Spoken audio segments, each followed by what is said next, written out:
How should I start this? Well, hello there. My name is Hope Stacy Brendan. Or just Hope. Yeah, I know what you're thinking. My mother wasn't completely in her right mind when she named me Hope. In kindergarten I loved my name. My sign was a sun with a big smile on her face, and everyone loved me, the kindergarten's little Hope. I was that always cheerful girl, really, who smiled at every single person she met, and loved to talk to others and hug them if they were lonely. I didn't quite understand the saying, "Hope dies last," back then.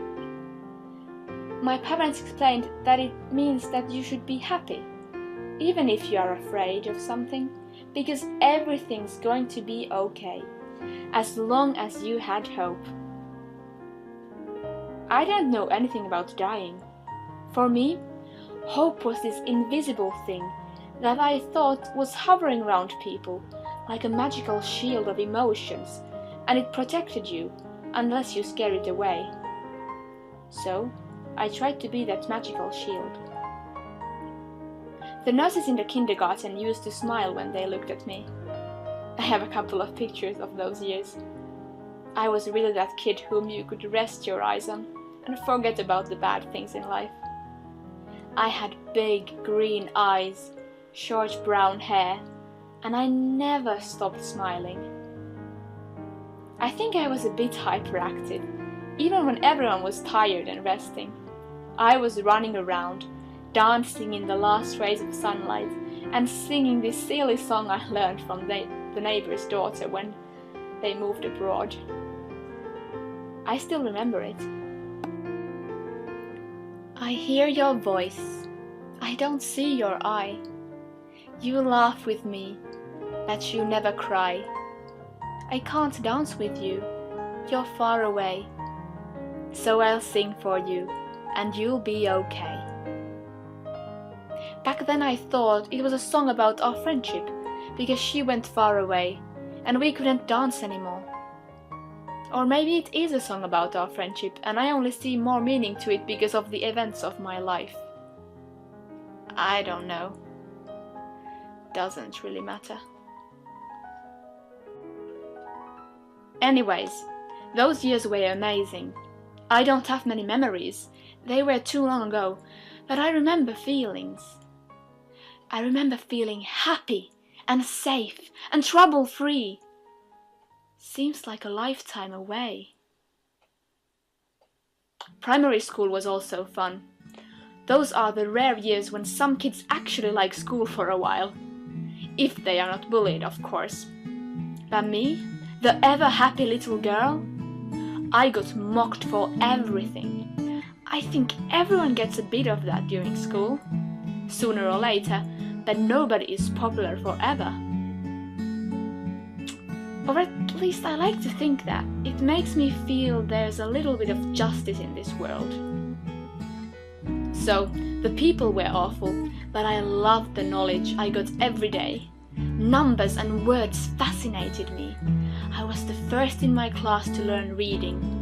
I was in love with books, really. I was a regular at the local library, probably the youngest regular.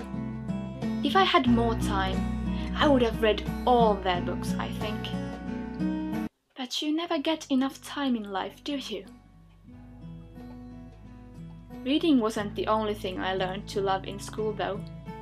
We sang every day, drew, cut paper into tiny pieces, and made all of these wonderful pictures with them, and I couldn't stop admiring the beauty in these simple creations.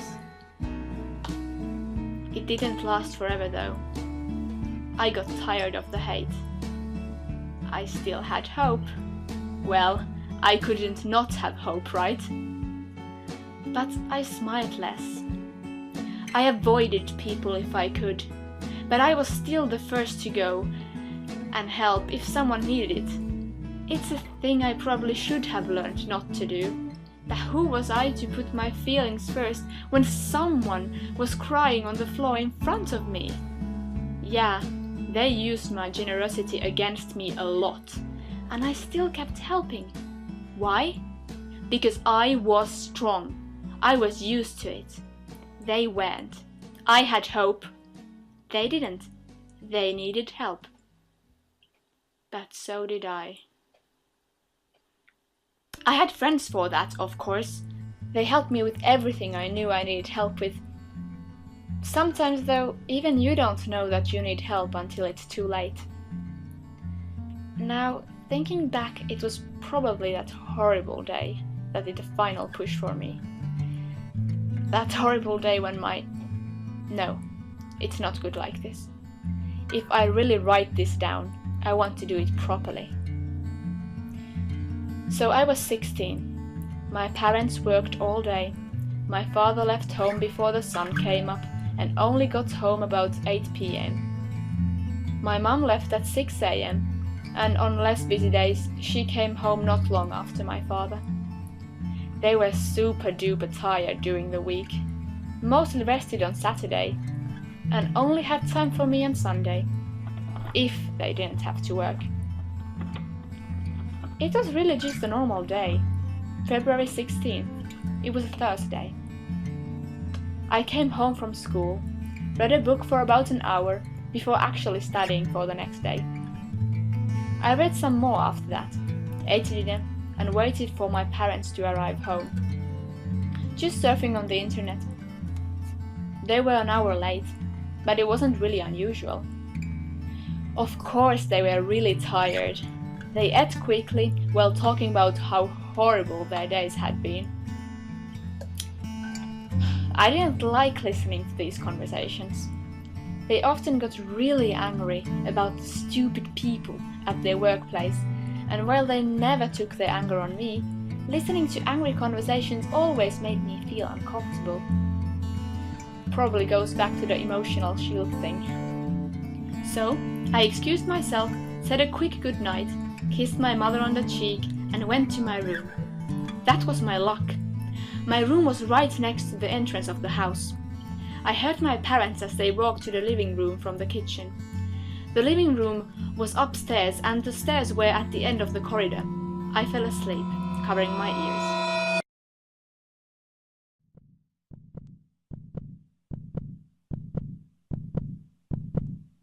I woke up coughing. Everything was dark. The air was so thick I couldn't breathe. The heat was unbearable. My eyes were watering and I began to panic. The handle on the door was hotter than I thought, and I screamed as it burned the flesh off my hand. Screaming wasn't a good idea. I lost even that little oxygen I managed to gather through the smoke, and I began to choke. I remember shouting from outside. I didn't hear footsteps, but probably someone managed to get inside not long after I lost my consciousness, because the next time I woke up, I was in a clean bed, lying between white sheets in a horrible headache and a horrible everything ache. Doctors and policemen came and went in my room. They were explaining what happened, but I didn't really pay attention. For a long time, it hurt to exist. I had burns all over my body, but my hand was the worst. What I understood from the people was that I was in a fire and my brain lost too much oxygen. That's why the fainting. But that wasn't everything. I struggled with moving, not just because of the bandages all over my body. I didn't quite know how to pick up objects or do those soft little movements I use for drawing. At first sight, it looked like I was okay. I could sit up, move my arms and everything. Only using my fingers caused difficulty. But that wasn't the worst of all. I wasn't happy anymore. I wasn't exactly sad. I just didn't feel like smiling. I still saw the point in life. I just didn't want to share the hope with others. I didn't want to talk to people. I didn't want people to exist at all. I wanted to forget everyone else so much that it took me a week to realize. Other people existed, and I wasn't the only one who was in the house that night. I asked the nurse about my parents. She stopped in the middle of the room and smiled at me. It was forced. I could tell. She said something like, "Oh, they were here, but the doctors agree that we need to make sure that you're okay and stable before you can see them." And then she hurried out. Back in my happy days, I would have been smiling because they were here. Now I feel like crying because they were here. But then I didn't really care. I was just sort of accepting whatever happened around me. Well, almost. A couple of days later, an officer visited me. I didn't like him. He was arrogant, but he made sure I listened to what he said. He told me that they finished investigating our case. I remember every word. The fire was an accident. I'm sorry, but it seems your parents' death was no one's fault. But we are very glad that you are safe and sound, and we will give you all the help you need. I was just staring at him, but he managed to make it worse with a week. Looks like hope dies last, eh? Joke. I told him to get out. Being in the fire didn't traumatize me. Losing my parents did. I had to stay in the hospital until I turned 17, which was 3 months.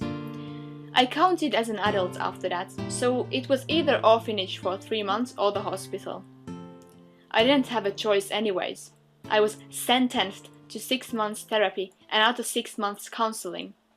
I had to learn to live again. When I turned 17, I got a nice little flat from the state, close to my school. It was nice of them to try to find a good place for me, but it didn't really matter. I had to skip a year in school. I could only go back after the doctors decided I was able to function on my own and my depression reduced to grieving. According to my counselor, I didn't know much about grieving, so I accepted what they told me, but to be honest, I just felt empty. I still do. I was emotionless. I started losing touch with reality. I stopped talking to everyone who I didn't have to. I went to the hospital twice a week, but other than that, I didn't move out of the house. Sometimes I had moments that seemed to be missing from my memories, but most of the time I didn't pay attention to the world. I was just staring out of my head. Maybe I even fell asleep a few times. Sleeping was another strange thing. I think I started sleepwalking. Or rather, I thought I started sleepwalking. Now I know that it wasn't the case. I had moments when I thought I was going crazy. Sometimes I actually got very excited about nothing, even going to counseling. But as soon as I got there, I hated the universe for making me get up that morning. I hated counseling. Once I even started shouting and throwing things because I got so upset over nothing. But they told me it's a good thing. According to them, it meant that I wasn't depressed anymore, that I was bipolar, and my reaction was expectable with the grief I had. So, I was allowed back to school. It was probably not a good idea, but I needed to graduate to actually be able to do something with my life, so I guess I had no other choice. You know, some people say that there's nothing worse than being completely invisible in the school. Other people say that they would much rather be invisible than be bullied. Well, I was bullied earlier, and it was horrible. But I made friends with lots of nice people thanks to that. Nice people who I completely blocked out after the fire. When I went back to school, I was invisible. Nobody talked to me. Nobody looked at me. Nobody sat next to me. Probably because someone said that I needed psychological help. That's why I was in the hospital and skipped a year in school. They thought I was a freak. and they did everything they could to avoid me. I was happy for my peace back then. Now that I think about it, if there were people who cared, none of this would have happened. Then somehow my loss got out in the public and suddenly everything changed. I started getting these pitiful looks from people, from students, from teachers, from the staff. It seemed like everyone knew and I hated it. I could do pretty much whatever I wanted and I didn't even get an angry look, just an "aw, poor girl" and a pat on the shoulder. Everyone thought that they understood me when even I didn't understand myself. My sleepwalking and missing moments became more and more frequent until one day I woke up in my garden, full of scratches, and I didn't even remember anything. When I went back to school, things got even more confusing. Apparently, someone broke into the staff room. Nothing disappeared, the burglar didn't even search the room. They just broke the lock on the door and left. Nobody suspected me. Hell, I didn't suspect me. It took me more than that to realize. Weird shit started happening around me. Broken windows, pets disappearing while I was getting more like an aggressive empty shell and less like a human being. Even 2 people in my neighborhood disappeared from their houses. I was waking up at rather unusual places, on the street, in the football stadium, in the middle of the forest, and I was completely exhausted the next day. I didn't have counseling anymore, and hell, I was never going back to the hospital on my own. Yes, the things that happened worried me a bit, but I wrote this already. I didn't care anymore. I was just so tired of everything. I just wanted a normal life. I wanted to be that little happy hope I used to be. With a family, without a scar in my right palm, and without crazy nights. Whatever. It doesn't matter anyways, does it? I did kind of concentrate on my studies though. If I didn't, I would have never realized what was happening to me. We were studying about the human mind in biology. I was given a task about schizophrenia. What are the odds, right? Causes of schizophrenia. Influenced by genetics and environmental factors, such as early parental loss or separation, low oxygen levels, trauma, abuse, exposure to a virus during infancy.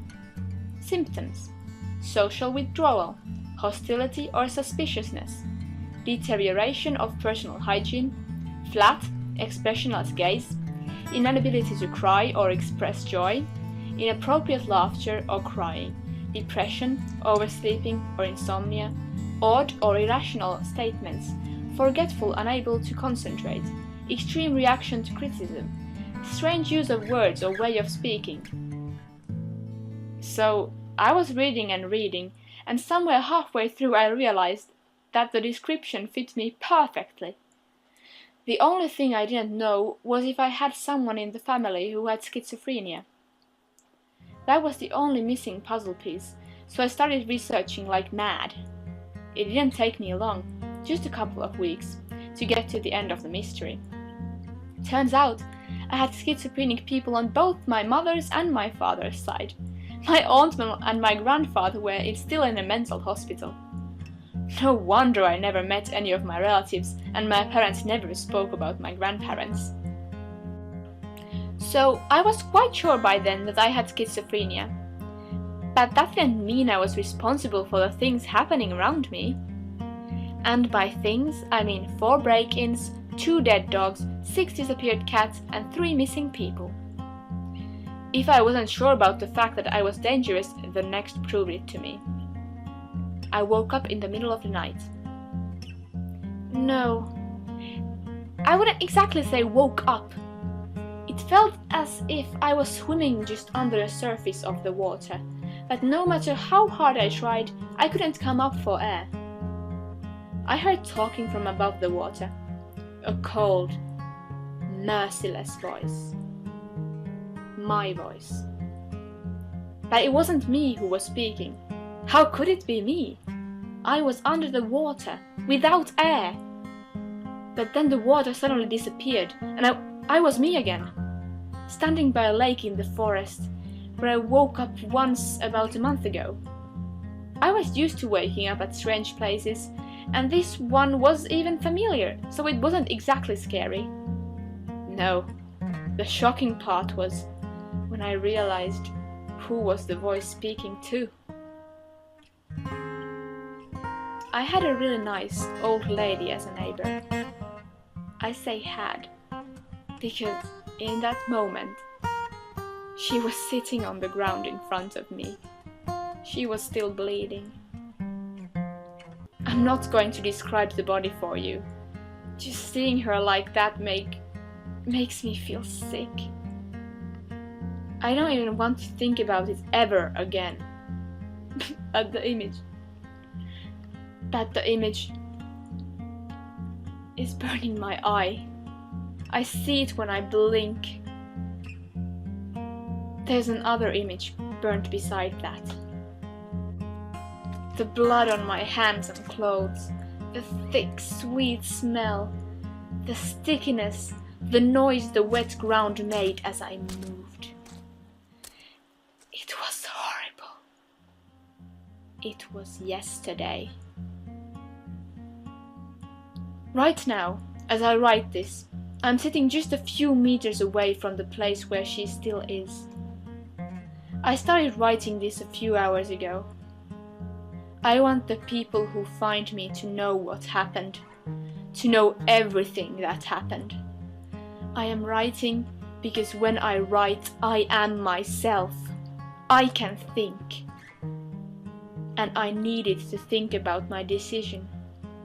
I am dangerous. I need help. But getting help means losing my life. I am making the last effort to be that emotional shield I loved to be when I was the kindergarten's little hope. This is the end of the terror, in others and in my life. I found the knife I murdered the neighbor with. There was a lot of dried blood on it. I'm pretty sure that the other 3 missing people will never be found. It will be ironic, won't it? I think I need to write this down for the police. I was the one who murdered her, and I committed, or will commit, suicide after writing this. Well, here's a plot twist to you all. Hope dies last, because she's the murderer. My name is Hope Stacy Brendan. I'm sorry.